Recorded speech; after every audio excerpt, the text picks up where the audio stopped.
Right now, somewhere on this planet, two young adult East Asian people are nervously texting each other, completely overthinking punctuation. Someone is staring at their phone, wondering if adding a period at the end of a message makes them seem cold and aggressive. Someone else is sending a meme instead of saying how they actually feel, because the meme is safer, less vulnerable, less terrifying. And deep inside, both of them are absolutely terrified of rejection.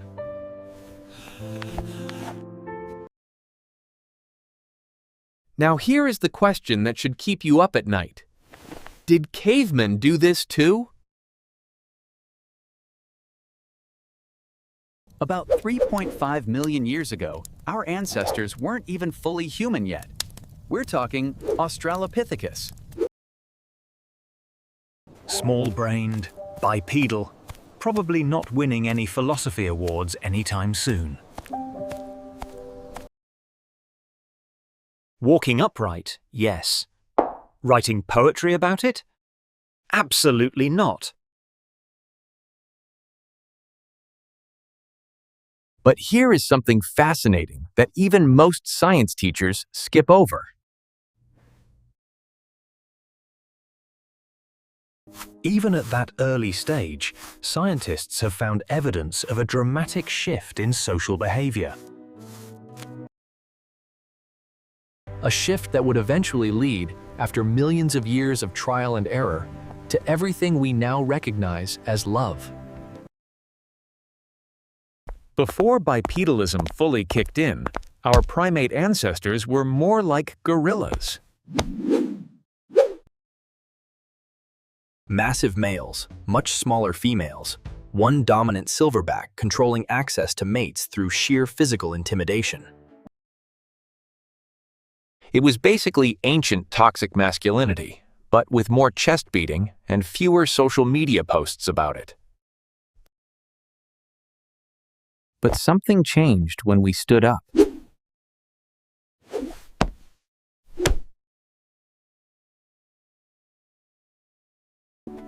As our ancestors transitioned to full bipedalism, the size difference between males and females started shrinking. The males weren't getting grotesquely large anymore relative to females.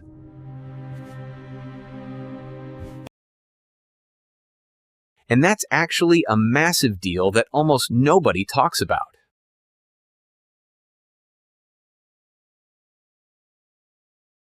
Because in the animal kingdom, the degree of size difference between males and females is one of the clearest signals of what kind of mating system a species uses.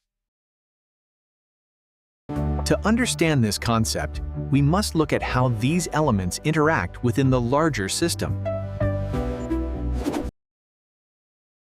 Closer in size? That usually means pair bonding, sustained relationships, cooperation, fidelity, at least in theory. In other words, as our ancestors started walking upright, the biological groundwork for something resembling love began to form. Not instantly, not cleanly, but it began. And that is wild to think about. The moment your ancestors stood up on two legs 3.5 million years ago, they were, without knowing it, one of the most important and underrated discoveries in the entire story of prehistoric romance is something called mate provisioning. It sounds like a dry economics term. It is, in fact, one of the most ancient love languages we've ever identified. Here's what happened. About 1.8 million years ago, with the emergence of Homo erectus, something new appeared in the archaeological record. Evidence of systematic food sharing, and not just communal sharing with the whole group. Evidence of males going out to hunt or forage and bringing specific food back to specific females and their offspring. Not everyone, specific individuals.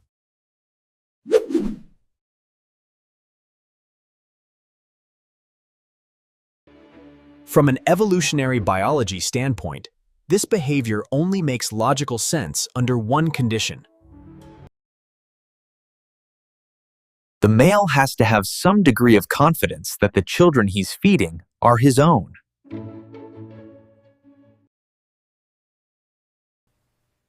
Otherwise, from a purely selfish genetic standpoint, why bother?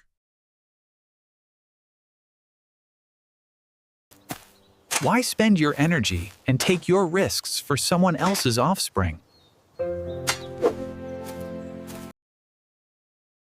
Which means pair bonding, a sustained, preferential, exclusive-ish relationship between two specific individuals.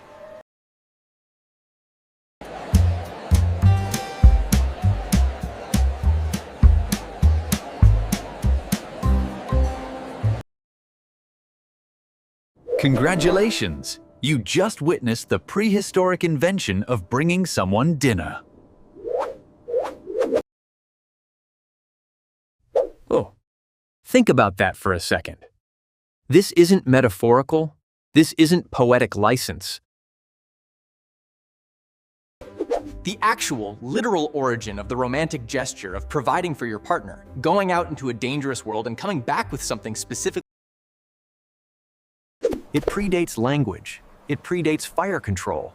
It predates everything we typically associate with human civilization. Intelligence.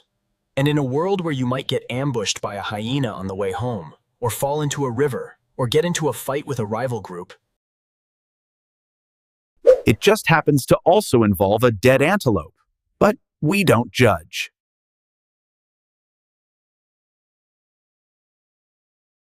Now let's get into the stuff that really blew my mind when I first read about it.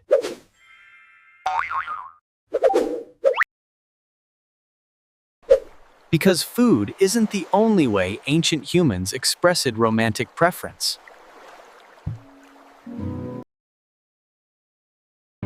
Let's talk about ornamentation. Around 100,000 years ago, and there's some evidence pushing this back even further, humans started decorating themselves. We're talking pierced shells worn as necklaces, found at sites in North Africa. ochre, a red and yellow mineral pigment, rubbed onto skin in patterns, carved ivory beads, feathers incorporated into clothing or headwear. jewelry, essentially. Personal decoration, aesthetic self-expression, and the question evolutionary biologists have spent decades wrestling with is, why? Why would a human being who has to worry about finding enough calories to survive, avoiding apex predators, maintaining social bonds with their tribe? We need to find the clearest path through these trees before sunset. Right, and according to this map, the bridge is just past that ridge. That many traits in animals evolved not because they help survival, but because they help attract mates. The peacock's tail is the classic example. Completely useless for survival, actually makes you more visible to predators. But it works spectacularly well for attracting peahens.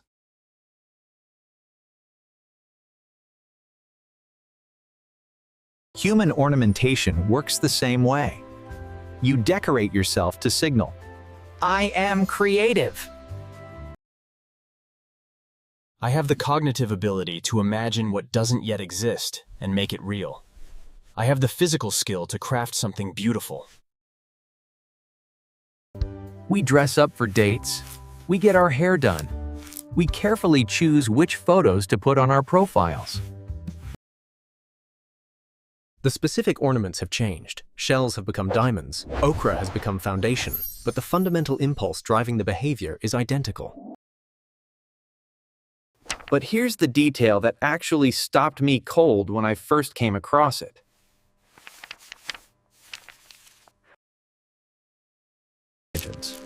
when archaeologists find beads made from the same specific shells at sites that are hundreds of kilometers apart.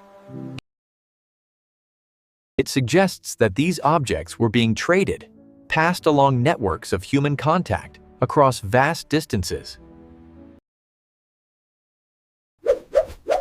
which means these objects had value: social, symbolic, relational value. Which means someone, somewhere, 100,000 years ago, received a gift.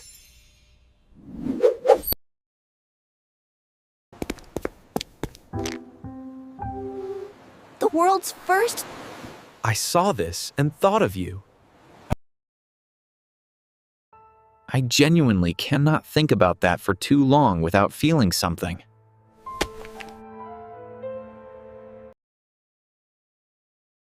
Let's take a moment to dismantle one of the most persistent myths about prehistoric romance. The idea that ancient human mating was basically just biggest, strongest male wins, everyone else deal with it. This is the model you see in bad action movies, lazy documentaries, and every conversation with someone who uses evolutionary biology to justify being terrible.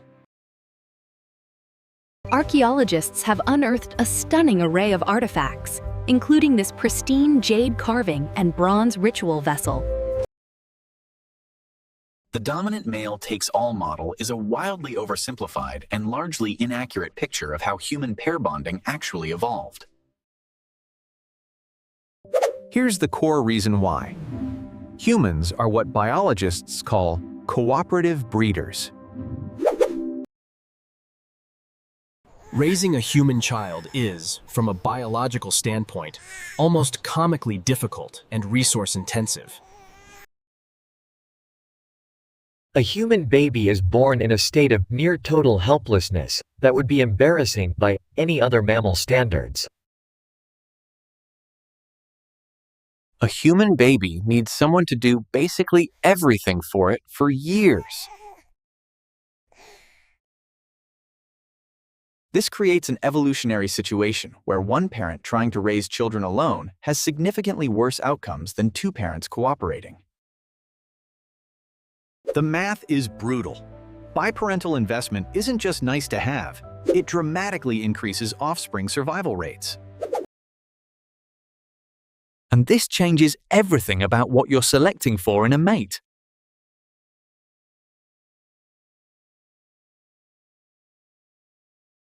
A human baby is born in a state of near total helplessness that would be embarrassing by any other mammal standards. You want the male who will stay, who will bring food back, who will help carry things when you're pregnant, Who will protect not just aggressively, but consistently, over years, not just in the dramatic moment of a fight. You're not just selecting for strength, you're selecting for reliability, for loyalty, for what we might as well call commitment. And if you're a male, the calculus changes too.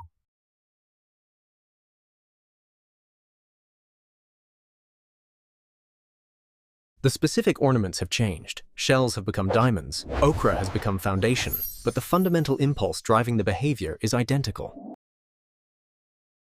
you want someone with whom you can build something durable. This is the evolutionary origin of love's deeper dimension. Not just lust, not just attraction, but attachment, the specific, almost irrational desire to be with this particular person. The math is brutal.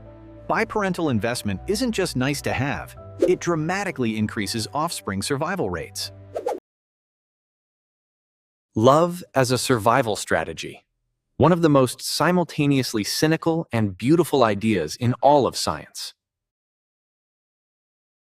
Okay, but here is the question I know has been forming in your mind this entire time.